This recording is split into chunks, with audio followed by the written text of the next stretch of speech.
Welcome back, Chapter 4. Pip stood before the front door and willed it to open. How long had it been since she knocked? The seconds grew slippery and thick as the door stared her down, each minute stretching into forever. When Pip could stand it no longer, she removed the container of muffins from under her arm and turned to walk away. The disappointment burned. Only a few steps down the path, she heard the sound of scraping and clicking and turned back to see Ravi Singh in the doorway, his hair ruffled and his face drawn tight in confusion. "Oh," Pip said in a high-pitched voice that wasn't her own. "Sorry, I thought you told me to come back Friday. Today's Friday." Yeah, I did," Ravi said, scratching the back of his head with his eyes somewhere around Pip's ankle. "But honestly, I thought you were just messing with me. I wasn't expecting you to actually come back." Pip tried her best to not look hurt. "I'm not messing, I promise. I'm serious." "Yeah, you seem like the serious type." The back of his head must have been exceptionally itchy. Or maybe Rav Singh's itchy head was equivalent to Pip's over-explaining. "I'm irrationally serious," Pip smiled, holding the Tupperware out to him. "And I made muffins." "Like bribery muffins?" "That's what the recipe said, yeah." Ravi's mouth twitched, not quite a smile. Pip only then appreciated how hard his life must be in this town. The specter of his dead brother reflected on his own face. It's no wonder smiling was hard for him. "So, can I come in?" "Fine," he said after an almost devastating pause, stepping back to let her into the house. Thank you, Pip said quickly and tripped over the front step in her eagerness. Raising an eyebrow, Ravi shut the door and asked if she liked a cup of coffee. "Yes, please." Pip stood awkwardly in the hallway, trying to take up as little space as possible. "Black, please." "I've never trusted anyone who take their coffee black." He gestured for her to follow him into the kitchen. The room was wide and exceptionally bright. The far wall was one giant panel of sliding glass doors that opened onto a long garden exploding with the blush of summer and winding vines. "How do you have it then?" Pip asked, resting her backpack on one of the kitchen chairs. "Milk and 3 sugars," he said, starting the coffee maker. "3 sugars? 3? I know. Clearly I'm not sweet enough already." Pip watched Ravi clatter around the kitchen, the sputtering inferno sounds of the machine excusing the silence between them. He tapped his fingers on the counter as he waited for the coffee. The nervous energy was contagious as he went about pouring and sugaring and milking, and Pip's heart quickened to match his tapping fingers. He brought the 2 mugs over, holding Pip's by the scorching base so she could take it by the handle. Your parents aren't here?" she asked, setting the mug down on the table. "Nope." He took a sip, and Pip noted, thankfully, that he wasn't a slurper. "And if they were, you wouldn't be. We try not to talk about Sal too much. It upsets Mom. It upsets everyone, actually." "I can't even imagine," Pip said quietly. It didn't matter that 5 years has passed. This was still raw for Ravi. It was written all over his face. "It's not just that he's gone. It's that, well, we're not allowed to grieve for him because of what happened. And if I say I miss my brother, it makes me some kind of monster." "I don't think it does." "Me neither.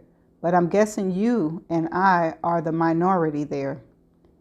Pip took a sip of her coffee to fill the silence, but it was far too hot, and her eyes prickled and filled. "Crying already?" "We haven't even got to the sad parts." Ravi's right eyebrow peeked up on his forehead. "Hot," Pip gasped, her tongue scorched and fluffy. "Let it cool down for a second, or, a few sequential seconds." Of course that would be the one thing he remembered from their introduction. Good one, Pip. She hoped she wasn't blushing. "So, what questions did you want to ask me?" he said. She looked down at her phone in her lap. "Do you mind if I record her so I can type it up later?" "Sounds like a fun Friday." "I'll take that as you don't mind." Pip opened the zipper on her metallic backpack and pulled out her bundle of notes. "What are those?" he pointed. prepared questions. She shuffled the papers to straighten the stack. Oh, wow, you're really into this, aren't you? He looked at her with an expression that quivered somewhere between quizzical and skeptical. Yep. Should I be nervous? Not yet, said Pip, fixing him with one last look before pressing the red record button. She caught just the tail end of a smile. Pippa Fitz Ambi, August 2nd, 2019. Capstone Project Log Entry 4. Transcript of interview with Ravi Singh. Pip. So, how old are you? Ravi. Why? Pip. Just trying to get all the facts straight. Ravi. Okay, Sergeant, I just turned 20. Pip. She laughs. Oh my God, my laugh is atrocious on audio. I'm never laughing again. And Sal was 3 years older than you? Ravi. Yes. Pip. Do you remember your brother acting strangely on Friday, April the 18th, 2014? Ravi. Wow, straight in there. No, not at all. We had an early dinner at like 7 before my dad dropped him at Max's, and he was just chatting along like normal Sal. If he was secretly planning a murder, it wasn't at all obvious to us. He was upbeat. I say that was a good description. Pip. And what about when he returned from Max's? Ravi. I had already gone up to bed, but the next morning I remember him being in a really good mood. Sal was always a morning person. He got up, made breakfast for us all, and it wasn't until just after that he got a phone call from one of Andy's friends. That's when we found out she was missing. From that point, obviously, he wasn't upbeat anymore. He was worried. Pip. So neither Andy's parents nor the police called him on Friday night? Ravi. Not that I know of. Andy's parents didn't really know Sal. He never met them or been to their house. Andy usually came around here, or they hung out at school and parties. Pip. How long had they been together? Ravi. Since just before Christmas the year before. So about 4 months. Sal did have a couple of missed calls from one of Andy's best friends at like 2 a.m. that night. His phone was on silent though, so he slept through them. Pip. So what else happened on that Saturday? Ravi. Well, after finding out Andy was missing, Sal literally sat by his phone calling her every few minutes. It went to voicemail each time, but he figured she'd pick up for anyone, it'd be him. Pip. Wait, so Sal was calling Andy's phone? Ravi. Yeah, like a million times throughout the weekend and on the Monday too. Pip. Doesn't sound like the kind of thing you do if you knew you had murdered the person and they would never pick up. That's not true. Ravi. Especially if he had her phone hidden somewhere on him or in his room. Pip. An even better point. So what else happened that day? Ravi. My parents told him not to go to Andy's house because the police would be busy searching it. So he just sat at home trying to call her. I asked him if he had any idea where she'd be, and he was stumped. He said something else I've always remembered. He said that everything Andy did was deliberate. And maybe she ran off on purpose to punish someone. Obviously, by the end of the weekend, he realized that probably wasn't the case. I said that earlier. Pip. Who would Andy be wanting to punish? Him? Ravi. I don't know. I didn't push it. I didn't know her well. She only came around a handful of times. I presume the someone Sal was talking about was Andy's dad. Pip. Jason Bell? Why? Ravi. I just overheard some stuff when she was here. I figured she didn't have the best relationship with her dad. I can't remember anything specifically. Pip. So when did the police contact Sal? Ravi. It was that Saturday afternoon. They called him and asked if they could come over for a chat. They arrived at like 3 or 4-ish. Me and my parents came into the kitchen to give them a bit of space, so we didn't hear any of it really. Pip. And did Sal tell you what they asked him? Ravi, a bit. He was a little freaked out that they recorded it and Pip, the police recorded it? Is that normal?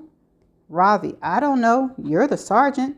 They said it was routine and just asked him questions about where he was that night, who he was with, about his and Andy's relationship. Pip, and what was their relationship like? Ravi, I'm his brother. I didn't see all that much of it. But yeah, Sal liked her a lot. I mean, he seemed pretty pleased he was with the prettiest, most popular girl in the grade. Andy always seemed to bring drama, though. Pip, what kind of drama? Ravi, I don't know. I think she was just one of those people that thrives on it. Pip, did your parents like her? Ravi, yeah, my parents were cool with her. She never gave them reasons not to be. Pip, and so what else happened after the police interviewed him? Ravi, his friends came by in the evening, to check if he was okay. Pip, and is that when he asked his friends to lie to the police and give him an alibi? Ravi, I guess so. Pip, why do you think he did that? Ravi, I mean, I don't know. Maybe he was panicked after the police interview. Maybe he was scared he would be a suspect, so he tried to cover himself. I don't know. Pip, presuming Sal's innocent, do you have any idea where he could have been between leaving Max's at 10:30 and getting home at 12:50? Ravi, no, because he also told us that he started walking home from Max's at like 12:15. I guess maybe he was alone somewhere, so he knew that if he told the truth, he'd have no alibi. It looks bad, doesn't it? Pip, it doesn't look great, but it's not absolute proof he had anything to do with Andy's death. What happened on Sunday? Ravi, on Sunday afternoon, me, Sal, and his friends volunteered to help put up some missing posters, hand them out to people in town. On the Monday, I didn't see much of him at school, but it must have been pretty hard for him because all anyone was talking about was Andy's disappearance. Pip, I'm sure. Ravi, police were there too. I saw them looking through Andy's locker. Yeah, so that night he was a little off. He was quiet, but he was worried. That's what you'd expect. His girlfriend was missing, and the next day, Pip, you don't have to talk about the next day if you don't want to. Ravi, small pause. It's okay. We walked to school together, and I went off to registration, leaving Sal behind in the parking lot. He wanted to sit outside for a minute. That was the last time I ever saw him. And all I said was, see you later. And I knew the police were at school. Rumor was they were talking to Sal's friends. And it wasn't until like 2-ish that I saw my mom had been trying to call me.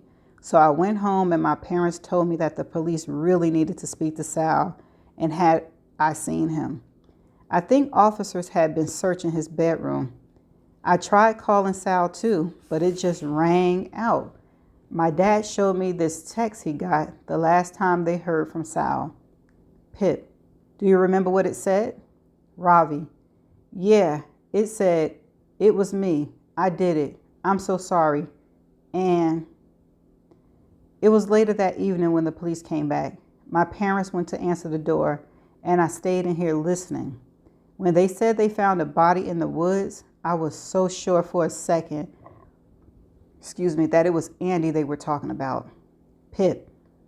And I don't want to be insensitive, but the sleeping pills? Ravi. Yeah, they were Dad's. He was taken for his insomnia. He blamed himself afterwards. Doesn't take anything anymore. He just doesn't sleep much. Pip. And had you ever before thought that Sal could be suicidal? Ravi, never, not once. Sal was literally the happiest person there was. He was always laughing and messing around. It's cheesy, but he was the kind of person that lit up a room when he walked into it. He was the best at everything he ever did. He was my parents' golden child, their straight-A student. Now, they're left with just me. Pip. And sorry, but the biggest question then, Do you think Sal killed Andy? Ravi, I, no, I don't. I can't think that. It just doesn't make sense to me. Sal was one of the nicest people on the planet, you know. He never lost his temper ever, no matter how much I ragged on him. He was never one of those boys that got into fights. He was the greatest big brother anyone could have, and he always came to my rescue when I needed it. He was the best person I ever knew. So I have to say no. But then, I don't know. The police seem so sure in the evidence. Yeah, I know it looks bad for Sal, but I still can't believe he had it in him. Pip, I understand. I think those are all the questions I need to ask for now. Ravi sits back and let out a long sigh. So Pippa, Pip, you can call me Pip. Ravi, Pip then. You said this is for a school project? Pip, it is. Ravi, but why? Why did you choose this? Sure, maybe you don't believe Sal did it, but why do you want to prove it? No one else in this town has trouble believing my brother was a monster. They've all moved on. Pip, my best friend, Kara. She's Naomi Ward's sister. Ravi, oh, Naomi. She was always nice to me, always over at our house, following Sal around like a puppy. She was 100% in love with him. That's a clue. What's her name? Naomi. Pip, really? Ravi, I always thought so. The way she laughed at everything he said, even the unfunny stuff. Don't think he felt the same way back, though. Pip, Ravi, so you're doing this for Naomi? I still don't get it. Pip, no, it's not that. What I mean was, I knew Sal. Ravi, you did? Pip, yeah, he was over at the Ward's house a lot when I was there. One time, he let us watch an R-rated movie with them, even though Kara and I were only 12. It was a comedy, and I can still remember how much I laughed, even when I didn't quite get the movie, because Sal's laugh was contagious. Ravi, kind of high and giggly? Pip, yeah, and when I was 10, he accidentally taught me my first swear word, shit, by the way. And another time, he taught me how to flip pancakes because I was useless at it, but too stubborn to let someone do it for me. Ravi, he was a good teacher.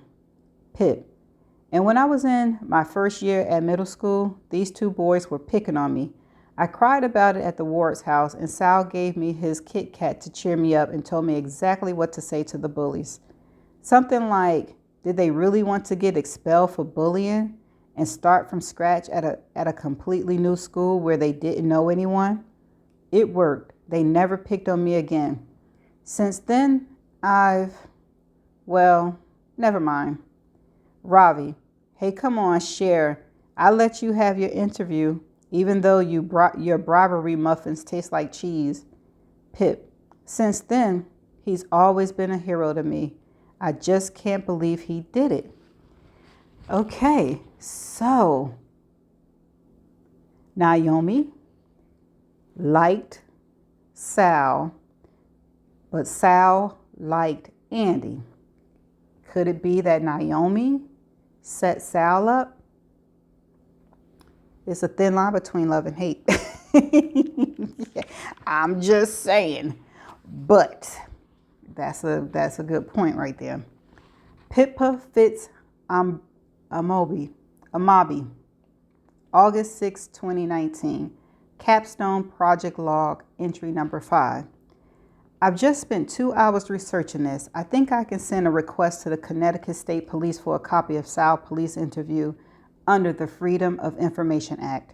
There are certain exemptions to disclosing information under the FOIA, like if the requested material relates to an ongoing investigation or if it would invade an individual's privacy by divulging personal information. But Sal is dead, so they'd have no reason to withhold his interview, right? I might as well see if I can get access to other police records from the Andy Bell investigation too. On another note, I can't get these things Ravi said about Jason Bell out of my head. that Sal thought Andy had run away to punish someone and that her relationship with her father was strained. Jason and Dawn Bell got divorced not long after Andy's death certificate was issued. This is common Fairfield knowledge, and I cooperated with a quick Facebook investigation. Jason moved away and is now living in a town about 15 minutes from here. It wasn't long after their divorce that he started appearing in pictures with a pretty blonde lady who looks a little too young for him. It appears they are married now. I've been on YouTube watching hours and hours of footage from the early press conference after Andy went missing. I can't believe I never noticed it before, but there's something a bit off about Jason. The way he squeezes his wife's arm just a little too hard when she starts crying about Andy. The way he shifts his shoulder so he can push her back from the microphone when he decides she's said enough. The voice breaks that sound a little forced when he says, "Andy, we love you so much. And please come home. You won't be in trouble." The way Becca, Andy's sister, shrinks under his gaze. And then during the evening press conference on Monday, April the 21st, I noticed something huge. Jason Bell said, "We just want our girl back. We are completely broken and don't know what to do with ourselves. If you know where she is, please tell her to call home so we know she's safe. Andy was such a huge presence in our home. It's too quiet without her." Was, past tense. This was before any of Sal's stuff had happened. Everyone thought Andy was still alive at this point, but Jason Bell said was. Was that just an innocent mistake, or was he using the past tense because he already knew his daughter was dead? Did Jason Bell slip up? From what I've learned, Jason and Dawn were at a dinner party that night, and Andy was supposed to pick them up. Could he have left the party at some point? And if not, even if he has a solid alibi, that doesn't mean he can't somehow be involved in Andy's disappearance. If I'm creating a person of interest list, I think Jason Bell is going to have to be the first name. Persons of interest, Jason Bell. And that's the end of chapter 4. And I must agree with her just from that part right there of the was and the past tense. And what she noticed, how he was treating his wife and how her other sister is kind of afraid of him. So we're going to say Jason Bell is number 1. Naomi is number 2 suspect. Okay. What y'all think? Good ones. Oh, and I wanted to let y'all know that this is a teen novel, but it's reading pretty good, right? Okay, so there was a word. I forgot to put my cursor on it. Oh my goodness. It was about medicine, the sleeping pills. It was the sleeping pills. I don't know how to pronounce it, but stay tuned for the definition video. Be right back. And welcome back to the definition video. The word is spelled Phenobarbital. And this is how it's pronounced. Phenobarbital. Phenobarbital. Okay. Ravi. Yeah, they were dads. He was taking phenobarbital for his insomnia. It is a noun. It's a medicine, a narcotic, and a sedative drug used chiefly to treat epilepsy. One more time. Phenobarbital. Okay, it makes sense. And that is the end of the definition video. I shall see you in the next chapter. Bye for now.